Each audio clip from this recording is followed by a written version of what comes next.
Good morning all of you. Today I am going to discuss the chapter quadrilaterals. First हम लोग quadrilateral का definition के बारे में पढ़ेंगे। तो क्वाड्रिलेटरल है क्या? A plane figure bounded by 4 line segment is called quadrilateral. कोई भी प्लेन फिगर जो 4 लाइन सेगमेंट से घिरा हो उसे ही हम लोग क्वाड्रिलेटरल बोलेंगे।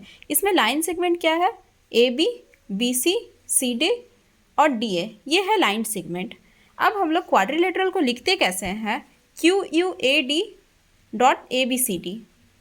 और क्वाड्रिलेटरल का सिंबल देकर ABCD लिखते हैं।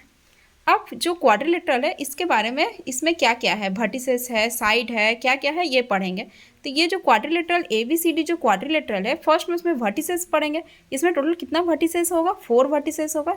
नेमिंग ABCD, ये जो जो पॉइंट है ABCD, ये क्या है? इसका वर्टिसेस है। नेक्स्ट इसमें साइड कितना साइड होता है क्वाड्रिलेटरल में? 4 साइड होता है। 4 साइड का नेमिंग क्या क्या होगा? जो line segment AB, BC, CD और DA, ये जो लाइन सेगमेंट है इसी को हम लोग साइड बोलते हैं। नेक्स्ट में क्या है? डायगोनल कौन सा है?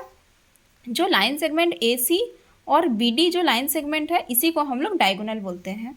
अब नेक्स्ट में हम लोग पढ़ेंगे एडजेसेंट साइड और कॉन्जिक्यूटिव साइड। एडजेसेंट साइड किसको बोलते हैं?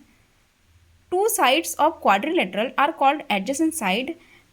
2 साइड क्वाड्रिलेटरल का 2 साइड को हम लोग एडजेसेंट साइड कब बोलेंगे? जब उसका कॉमन एंड पॉइंट होगा। अब कॉमन एंड पॉइंट का मीन्स क्या हुआ? ये जैसे फर्स्ट में AB और BC ये जो साइड है उसका कॉमन एंड पॉइंट क्या है? B जो है कॉमन एंड पॉइंट है। इसी तरह से BC और CD इसका कॉमन एंड पॉइंट क्या है? C है। CD और DA इसका कॉमन एंड पॉइंट क्या है? D है।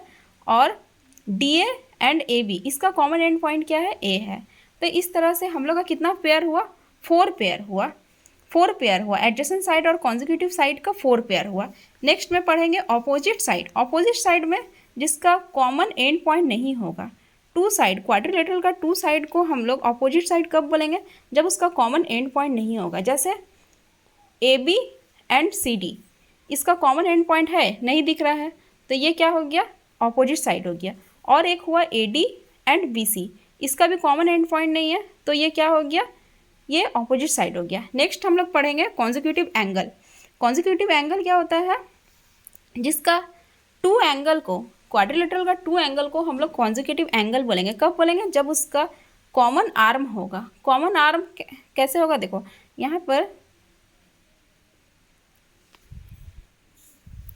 एंगल A और एंगल B का कॉमन आर्म है जिसका नेम है AB। इसी तरह एंगल B और एंगल C का कॉमन आर्म है जिसका नेम है BC। Angle C and angle D का कॉमन आर्म है जिसका नेम है CD। And angle D and angle A का कॉमन आर्म है जिसका नेम है DA। ठीक है, जिसका कॉमन आर्म होगा तो उस तरह का 2 एंगल को हम लोग क्या बोलेंगे? Consecutive angle. नेक्स्ट है ऑपोजिट एंगल। जो 2 एंगल को हम लोग ऑपोजिट एंगल कब बोलेंगे? जब उसका कॉमन आर्म नहीं होगा, हैविंग नो कॉमन आर्म। यहाँ जैसे एंगल A और एंगल C जो है इसका कॉमन आर्म नहीं है। इसी तरह एंगल B और एंगल D का भी कॉमन आर्म नहीं है, तो ये क्या हो गया? Opposite angle. तो टोटल ऑपोजिट एंगल कितना होता है?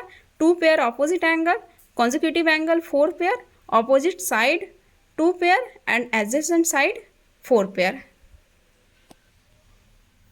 ठीक है, तो आज हम लोग क्वाड्रिलेटरल के बारे में पढ़े। नेक्स्ट वीडियो में हम लोग पढ़ेंगे types of quadrilateral. Thank you.